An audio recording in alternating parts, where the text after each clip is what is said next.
Hello friends, नमस्कार, जय जगन्नाथ। मु पार्वती स्वागत करुछि मोर YouTube channel Parvati kitchen and lifestyle को।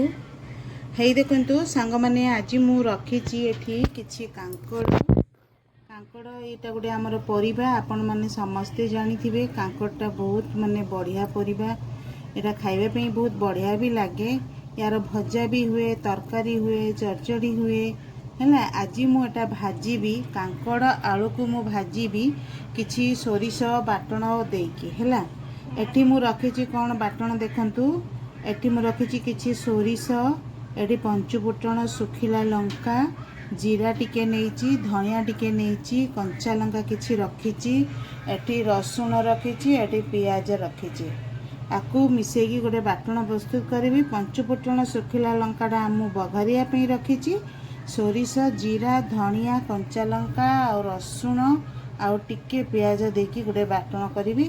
से आमे कांकड़ और आलू को भाजिबा। चलंतु आग कांकड़ आलू को परिष्कार करी काटिकी धोईकी रखिबा। आ ये बाटणटा प्रस्तुत करके रखिबा। ये देखंतु सांग माने मु कांकड़ को काटिदेली। कांकड़ और आलू है। आलू जेमिति काटली कांकड़ भी से भाया साइज रे काटली। आलू एपरिका सेप रे काटली। ये देखंतु कांकड़ भी से परिका सेप रे काटली। परियाटा जदि कटा सुंदर होइतिबो ना, भजा हो तरकारी हो ता देरे बहुत सुंदर लगे। परिबा कटा भी गोटे साइज हवा दरकार। याडू साइड काटिले हबनी है। जेमती देखंतु कांकड़र साइज एपरिका, सेमती आलूर साइज भी मु करिछि एपरिका। एबे तो मु कांकड़ आलू काटिदेली। कड़ई बसई देछि। कड़ई गरम हो गलानी। एठी मु रखिछि सोरिष तेल। एई सोरिष तेलटा एथिरे पकेइबा।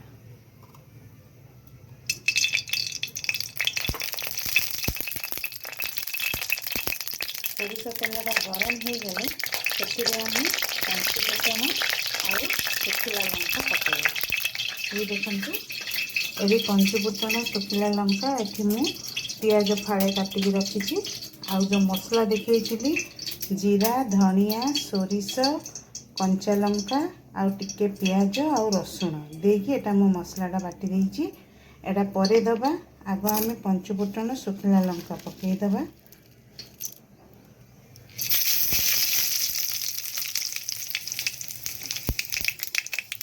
पंचफुटणटा फुटी गला परे आमे पियाजटा काटिथिलि मु पियाजटा पकेइ दबा।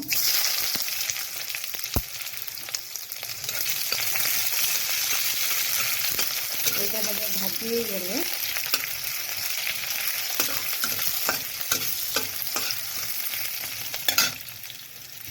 एबे आमे कांकड़ और आलू जो ये काटिकी रखी एटा आमे एबे धोईकी पकेइबा।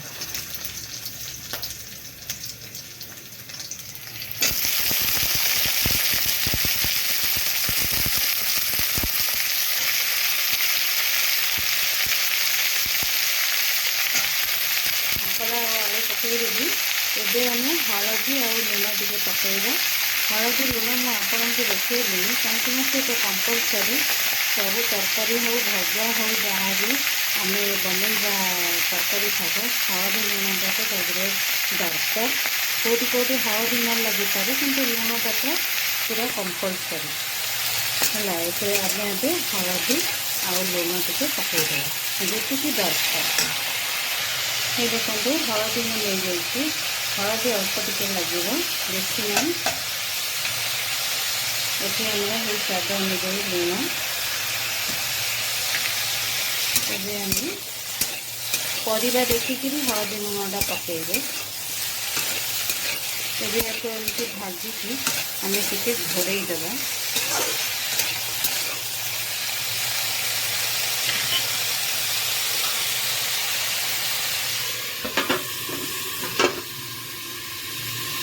हे देखंतु एठी हमर भजा हो गलानी।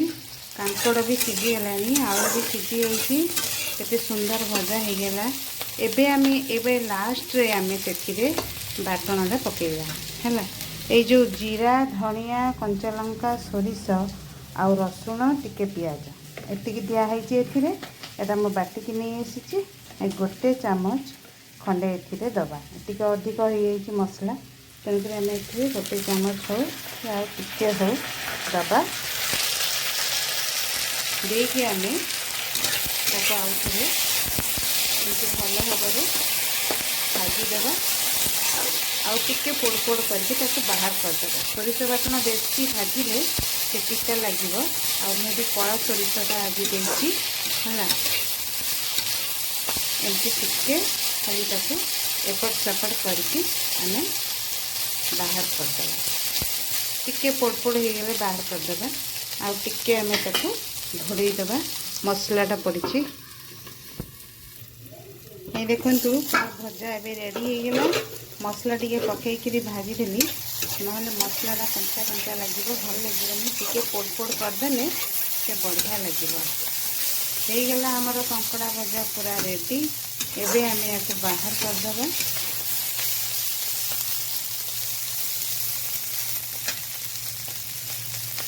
यहीपरिका भाव में मुझे बतैली आपण मैंने सेमती थे कंकड़ा भजा ये जो कांकड़ सॉरी कंकड़ा कहूँ मु कांकड़ा और आलू भाजतु देखिए पखाड़ हो गरम हो कौन भी आप खाइबे बढ़िया लगे है यहीपरि भाव में भाजिकी खाइबे आ मते टिके प्लीज कमेंट करेंगे किपरि लगिला रहिली नमस्कार जय जगन्नाथ।